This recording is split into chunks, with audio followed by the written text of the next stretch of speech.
টিকিটে দেখেছি যাচ্ছি শুধু মাছ দিয়ে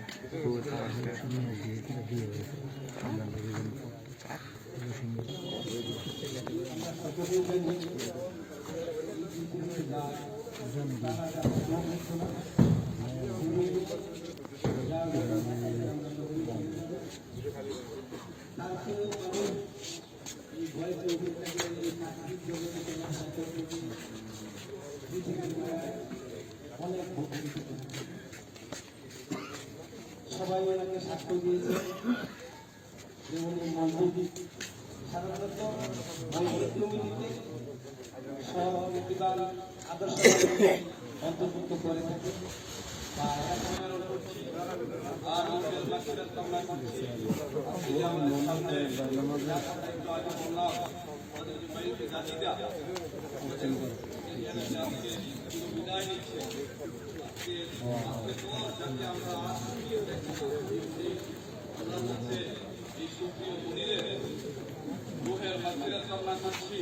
আল্লাহ যেন তার জীবনের সমুদয় গুণাগুলি মাফ করে, আল্লাহ যেন তাকে জান্নাতবাসী করে, আল্লাহ যেন তার জীবনটা সুখময় করে, পরবর্তী যে কাল এই কালটা যেন সুখময় কালের করে পারে, তার কবরটাকে আল্লাহ যেন জান্নাতের টুকরা বানিয়ে দেয়। সকলে বলি আল্লাহ সাথে সাথে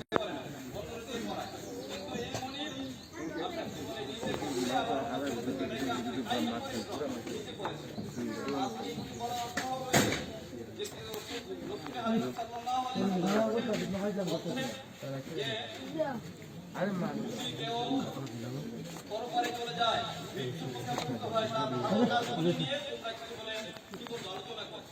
নিয়ে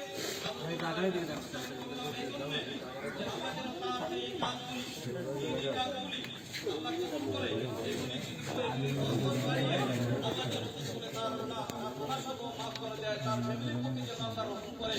তার বাবাও আপনারা জেনেছেন যে তার বাবাও খাদেম ছিলেন, সেও খাদেম ছিলেন।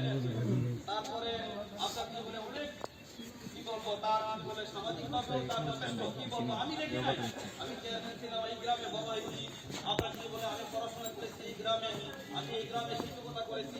পুরোদিন এই মনির কার সাথে ঝগড়া করছে আমি দেখি, আমি কোনোদিন দেখি নাই মনিরের কোনো বিবাদ মিঠাইছি আমার মনে পড়ে না।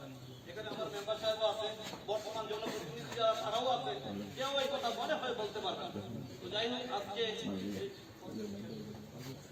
তো আমি আসলে সময় কম, যেটা অর্থাৎ কিছু মনিরের মৃত্যু এটাই প্রমাণ করলো, মনিরের মৃত্যু এটাই প্রমাণ করলো যে মৃত্যুর জন্য বয়স লাগে না, মৃত্যুর জন্য কোনো রোগের প্রয়োজন হয় না। অর্থাৎ কিছু বলে যখন যার সময় হবে, আমি জানাতে আসার আগে একজন একটা মোবাইলে একটা ছবি দেখাইলো, একজন আরএফএস কোম্পানির একজন দেড় বৈরবে আপনার জীবনে আমরা দেখাইলো, অর্থাৎ সে অফিস থেকে বের হয়েছে আর এমনি একটা পা খাইছে, এই কয়েক সেকেন্ডের মধ্যেই কিছু বলে সে তারা বইলে ফেলছে। এখন কিছু বলে মনিরের কোনো অসুখ ছিল না, সে কিছু বলে এতবার কিছু বলে স্ট্রোক করার মতো তার বডির যে কনস্ট্রাকশন এটাও এরকম ছিল না। তো কিছু বলে আসলে কি বলবো, আল্লাহ তার ডিউরেশন দিতে এতদিন, তার বাবাও কিন্তু অনেক বয়স পাইয়ে কি বলে ইন্তেকাল করেছে। তো যাই হোক, আমি যেটা বলতে চাইবো, তার দুটা মেয়ে আছে আর তার বিবি আছে, তার পরিবারের ভাইরা আছে, এরা যেন সবর করতে পারে, আপনারা দোয়া করবেন। আর সবচেয়ে কথা যেন আজকে কিছু বলে তার জীবনে তাকে আমরা চির বিদায় দিচ্ছি, আল্লাহ যেন জীবনে তাকে জান্নাত হাসিল করে আমরা আল্লাহর কাছে আবার ফরিয়াদ করি, আল্লাহ পরে আপনারা যারা জানাজা এসেছেন আপনাদেরকে সকলকে স্বাগত জানাচ্ছি, কৃতজ্ঞতা জানাচ্ছি। আমাদের গ্রামের পক্ষ থেকে আমার ভাইরা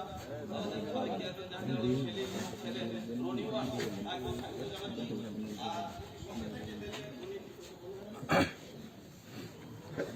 আর কথা বলি